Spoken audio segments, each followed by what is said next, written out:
কলকাতার বাইরের কোনো মঞ্চে দিতাম, আমাকে কখনো এই প্রশ্নগুলো কেউ করতেও না, এই প্রশ্নের কোনো সম্মুখীনই হতো না। আপনারা যদি এখন শুধু গায়ের বডির মানে আমার শুধু বুক পোর্শনের জুয়েলারি দেখে 42 কেজিটাকে মানে কাউন্ট করেন, সেক্ষেত্রে আপনাদের ভুল হবে। আপনাদের মাথায় রাখতে হবে এক্ষেত্রে আমার কান, আমার 2 হাত, আমার 2 পা, প্রত্যেকটা জায়গাতেই জুয়েলারি ছিল। সবগুলো জুয়েলারিকে একত্র করে যে ওজনটা ক্যারি করা হয়, যে ওজনটা আসে, সেই ওজনটাকেই বলা হয়েছে। শুধু বুকের জুয়েলারি দেখে 42 কেজি ভাবাটা ভুল। সব মিলিয়ে 40 থেকে 42 কেজি ছিল।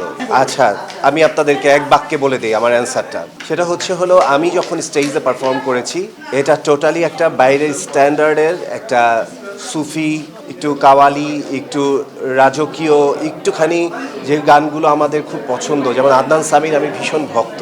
আদনান সামির সম্প্রতি একটি গান খুব নতুন মিউজিক ভিডিও এসছে, সেই জায়গা থেকে আমার ইন্সপায়ারেশনটা শুরু। তো সেই জায়গাটা মিলিয়ে সেই টোটাল প্রেজেন্টেশনটা আমি যদি শার্ট প্যান্ট পরে কিংবা ব্লেজার পরে স্টেজে পারফর্ম করতাম, ওই যে রাজকীয় ভাই বা ওই যে সেটটা ওটার সাথে আসলে ব্যাপারটা যেত না। তো সেটাকে যখন আমি আমার গেট আপটা টোটালি কমপ্লিট করলাম, সেখানে আমাকে এক্সট্রা চুলও লাগাতে হয়েছে। সেটাও আমার ওই ক্যারেক্টারের প্রয়োজনে।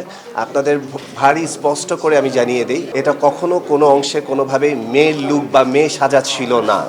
আপনারা ক্যাপশনে লিখেছেন, হ্যাঁ, অনেকে অনেক কথা লিখেছেন, এটা কোনো অবস্থাতে, এটা যারা বলছে বা যারা লিখেছে তাদের আমি কি বলে জ্ঞানের অভাব বলবো। বাইরের দেশ যারা দেখে সারাক্ষণ হাতে স্ক্রল করে, তারা কখনোই এই কথাটা বলবে না। আজকে আমি এই নাচটাই কলকাতার বাইরের কোনো মঞ্চে দিতাম, আমাকে কখনোই এই প্রশ্নগুলো কেউ করতেও না, এই প্রশ্নের কোনো সম্মুখীনই হতো না।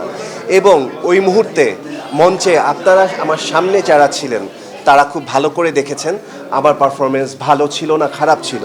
আমি প্রথমেই বলে নিচ্ছি যে আমি কোনো নৃত্যশিল্পী নই। আমি একজন fashion icon, fashion choreographer, designer এবং বর্তমানে একজন খুবই পপুলার একটা ফেস। সেই জায়গা থেকে ভাগ্য আমাকে স্টেজ পারফরমেন্সে নিয়ে এসছে, যেহেতু আমি সিনেমার সাথে যুক্ত হচ্ছি, দেশের বাইরে শো করতে যাচ্ছি।